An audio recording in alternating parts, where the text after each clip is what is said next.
Bismillahirrahmanirrahim. Assalamualaikum warahmatullahi wabarakatuh. Alhamdulillah, alhamdulillahilladzi anzala sakinatan fi qulubil mu'minina liyazdadu imanan ma'a imanihim.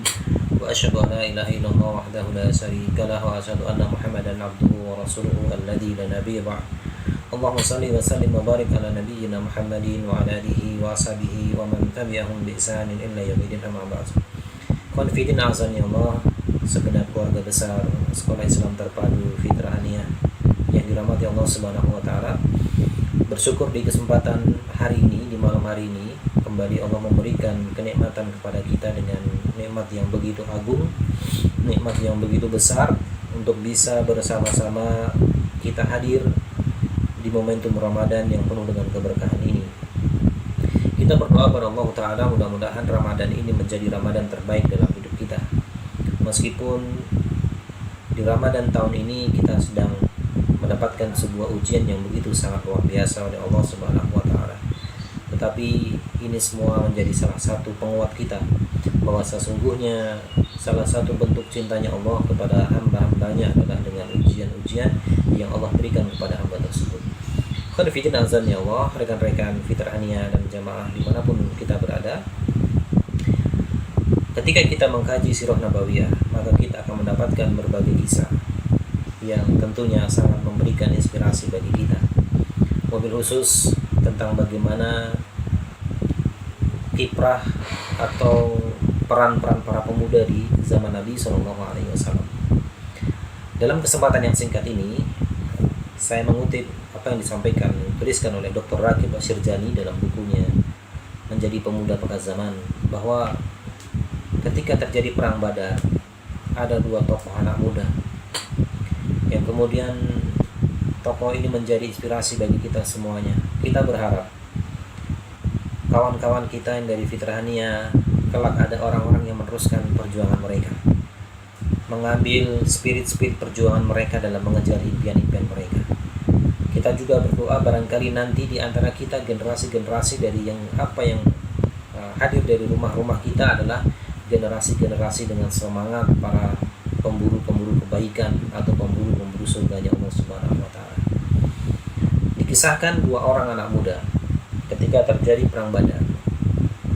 Dan perlu kita pahami bersama jemaah sekalian bahwa tidak sembarangan orang bisa hadir di dalam atau ikut terlibat di dalam peperangan Badar tersebut. Orang-orang yang mendapatkan izin dari baginda Nabi SAW barulah mereka bisa terlibat di dalamnya. Sehingga anak-anak belia dalam kisah ini ada seorang bernama Mu'az bin Amr bin Jamuh, umurnya 14 tahun. Kemudian yang kedua teman yang bernama Mu'awis bin Afra, umurnya 13 tahun. Mu'az dan Mu'awis ini dua anak muda yang dari segi umur belumlah mereka terlalu dewasa sebenarnya, 13 dan 14 tahun. Mu'awis 13, Mu'az berumur 14 tahun. Tetapi dua anak muda ini memiliki kisah yang sangat heroik. Mereka memiliki sebuah mimpi yang agung, yakni menjadi pembela baginda Nabi SAW. Hingga dikisahkan dalam Sahih Bukhari, mereka bertanya kepada salah satu sahabat Nabi, Abdurrahman bin Auf, "Wahai paman, tunjukkan kepada kami mana yang bernama Abu Jahal." Kemudian Abdurrahman bin Auf mengatakan, "Untuk apa kalian bertemu dengan Abu Jahal?" Beliau mengatakan, Mu'az mengatakan, "Saya mendengar beliau orang yang paling benci dengan baginda Nabi SAW. Beliau orang yang selalu menghina Nabi SAW dan saya tidak terima. Saya tidak akan mengedipkan mataku sekedip pun ketika bertemu dia sebelum saya menebas lehernya." Luar biasa. Ya, ini seorang Mu'az bin Amr bin Jamuh, seorang anak muda putra dari Amr bin Jamuh. Ya. Kemudian khairuddin azan ya Allah, terjadilah sebuah peperangan hari itu, yang kemudian baginda Nabi SAW serta para sahabat memulai peperangan itu. Dan seorang sahabat muda ini, ya, yang kedua yakni Muawiyah bin Afra, bertanya kepada Abdurrahman bin Auf, "Wahai paman, tunjukkan di mana keberadaan dari Abu Jahal." Jadi dua anak muda ini bertanya di mana keberadaan Abu Jahal. Kemudian sahabat Abdurrahman bin Auf mengatakan, nanti aku tunjukkan ketika aku bertemu dengannya. Tidak lama kemudian datanglah sebuah rombongan, ya, yang mana ada seorang menggunakan kuda, yang mana kuda itu menggunakan baju besi, dan penunggang kuda pun dengan baju besi yang sangat lengkap dan hanya matanya yang nampak. Kemudian di depannya ada beberapa barisan sebagai barikade-barikade pelindungnya. Dan Abdurrahman bin Auf mengatakan, itulah Abu Jahal. Tanpa berpikir panjang. Kemudian Mu'az bin Amr bin Jamuh langsung menuju ke medan perang. Dan kita bisa bayangkan barikade-barikade itu yang sulit ditembus oleh orang.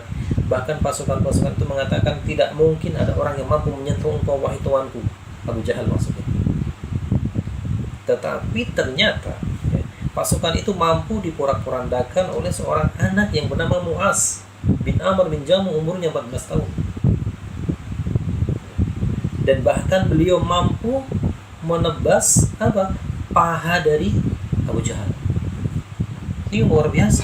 Tidak sembarangan orang mampu mendekat dengan Abu Jahal dengan pengawalan yang begitu luar biasa. Tetapi Mu'az bin Amr bin Jamuh mampu menebasnya. Hingga ini membuat salah satu panglima tertinggi waktu itu Quraisy, ya, satu panglima pendukungnya Abu Jahal yang bernama Ikrimah, yang waktu itu belum masuk Islam, melihat tidak terima, maka tangan kiri dari Mu'az bin Amr bin Jamuh ditebaslah dengan pedang, tapi tidak sampai putus. Dilanjutkan peperangan itu. Mu'az merasa ada yang mengganggu dalam dirinya. Di dalam peperangan itu ada tangan yang separuh putus, ya. Kemudian dia duduk, dia injek kakinya, dia patahkan sekalian, dia putuskan sekalian, dilanjutkan peperangan itu.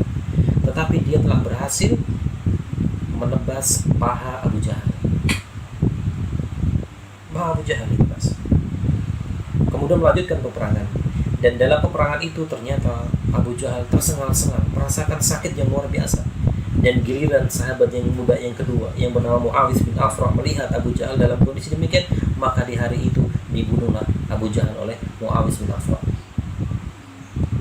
Ketika dua orang ini mengadukan peristiwa ini kepada baginda Nabi SAW tentang bagaimana heroiknya mereka membunuh Abu Jahal, apa kata Nabi? Apakah darah masih nampak di bekas baju kalian? Apakah darah-darah itu, bercak-bercak itu ada di baju-baju kalian? Ada ya Rasulullah. Maka kata baginda Nabi, kalian kalau bahasa kita nilainya sama, seri nilainya. Confident azan ya Allah. Ini potret generasi awal muda, generasi muda awal Islam dulu. Sehingga teringatlah kita firman Allah Azza wa Jalla, wa fi dzalika falyatanafasil mutanafisun. Dan untuk demikian itulah hendaknya orang-orang berlomba-lomba dalam surat Mutaffifin. Apa itu? Dalam hal kebaikan, dalam mengejar mimpi-mimpi mereka. Dua anak muda ini mengejar mimpi menjadi pelindung baginda Nabi SAW, mencurahkan dirinya untuk Islam, sehingga mereka mulia di hadapan Rasulullah dan mulia di hadapan Allah Subhanahu wa taala. Kemudian hikmah yang berikutnya adalah walladzina jahadu fina lanahdiyanahum subulana. Dan orang-orang yang berjihad untuk mencari keriduan kami, kata Allah, maka akan kami tunjukkan kepada mereka jalan-jalan kami. Artinya apa ikhwas sekalian? Ketika kita memiliki sebuah azam, teman-teman sekalian, ketika kita memiliki sebuah cita-cita, maka berjuanglah semaksimal mungkin kita memperjuangkan cita-cita itu. Dan memang dalam perjuangan, cacian, kemudian hinaan, itu pasti akan mengiringinya, menjadi salah satu bumbu manisnya. Tapi ingatlah bahwa berbagai cercaan itu terkadang kita butuhkan untuk membuat lari kita lebih kencang. Terkadang hinaan itu kita memerlukannya untuk apa? Untuk menjadi energi kita yang lebih besar. Dan para pemuda di awal Islam adalah mereka orang-orang yang meneguhkan pendirian mereka, meneguhkan cita-cita mereka, menancapkan cita-cita mereka, dan kemudian mereka berusaha bermujahadah. Bukan Allah menjamin. Dan orang-orang yang berjihad, orang-orang yang bersungguh-sungguh mencari keriduan kami, maka kami berikan jalan-jalan kepadanya, berikan kemudahan. Kita bisa bercita-cita, diizinkan, silakan teman-teman sekalian. Kita bisa memiliki sebuah obsesi dunia, silakan. Selama itu dalam kebaikan, ya. Selama itu dalam ketaatan, silakan. Selama itu bisa membuat kita semakin dekat kepada Allah Azza wa Jalla. Misalkan kita punya obsesi teman-teman yang sekarang di SMK misalkan, saya lulus nanti pengen ke Jepang, saya pengen, silahkan, tidak dilarang. Selama itu membawa kebaikan untuk diri kita dan keluarga kita dan agama kita, silahkan. Dan Allah akan membukakan jalan-jalannya ketika kita bersungguh-sungguh. Dan kita memang harus menjadi pembeda. Para perindu surga itu bukan orang-orang yang santai. Kita lihat bagaimana 10 orang yang dijamin masuk surga, bagaimana amal-amal mereka. Yang terkadang kalau dari segi fisiknya kadang-kadang kita minder. Kita banyak yang minder, orang tua kita misalkan hanya profesinya seperti ini dan itu, ya. Kemudian kita minder, merasa bahwa itu semua sudah akhir dari segalanya, atau kita memiliki cacat di tubuh, atau kita memiliki kekurangan fisik dan lain sebagainya. Kita sudah berhenti, tidak. Sahabat Abu Bakar Ash-Shiddiq, seorang sahabat yang diriwayatkan ketika menggunakan sarung kadang lepas sarungnya. Beliau kurus. Tidak seperti Umar yang gempal yang besar, tetapi keimanan Abu Bakar ditimbang dengan umat manusia tidak mampu dikalahkan. Ya. Bahkan menjadi salah satu sahabat terbaik baginda Nabi SAW. Kemudian sahabat Rabi bin Amir, seorang pemuda yang bungkuk, yang kemudian di dalam peperangan selalu di paling belakang barisannya, karena bukan sahabat utama. Dan ketika terjadi panggilan perang, maka yang dia bawa adalah pisau dapur dan panci sebagai helm. Tapi dari keterbatasan beliau dengan jalannya bungkuk yang tidak sempurna kakinya, menjadi salah satu utusan terbaik Umar menemui Rustum dan Hisham. Dan dia lantang mengatakan, baginda Nabi mengajarkan kepada kami tidak boleh lebih 3 hari dalam bernegosiasi. Kita perang atau Anda menyerah. Kemuliaan izah seorang Amr bin Rabi. Ya, di dalam Islam. Seandainya kita, cita-cita kita, keinginan kuat kita dalam mengejar mimpi, kita tancapkan mimpi kita, kemudian kita bermujahadah, bersungguh-sungguh, berdoa kepada Allah, berusaha, maka yakinlah masa depan terbaik itu akan kita dapatkan. Yang selalu saya sampaikan bahwa burung tidak pernah bisa merubah arah mata angin, tapi burung mampu merubah arah kepakan sayapnya. Kita tidak bisa mampu dan bahkan tidak boleh menyesali, menghina kita dilahirkan dari rahim siapapun itu. Tetapi yang kita bisa kita lakukan adalah memperbaiki kehidupan kita di masa depan agar lebih baik. Dan yang terakhir, mari bersama-sama kita berjuang untuk satu hal, membuat semua orang di sekeliling kita tersenyum ketika adanya kita dan ketika kita meninggalkan mereka. Orang tua kita bangga dengan kita, mereka jerih payah mereka terbayarkan ketika merasa mereka bangga senang memiliki anak-anak seperti kita. Barakallahu fiik, mudah-mudahan yang singkat ini memberikan kebaikan kepada kita, mudah-mudahan memberikan keberkahan untuk kita semuanya, wabil khusus untuk keluarga besar Sekolah Islam Terbaru Fitrahnya. Semoga Allah memberikan kebaikan dan keberkahan untuk kita semuanya. Assalamualaikum warahmatullahi wabarakatuh.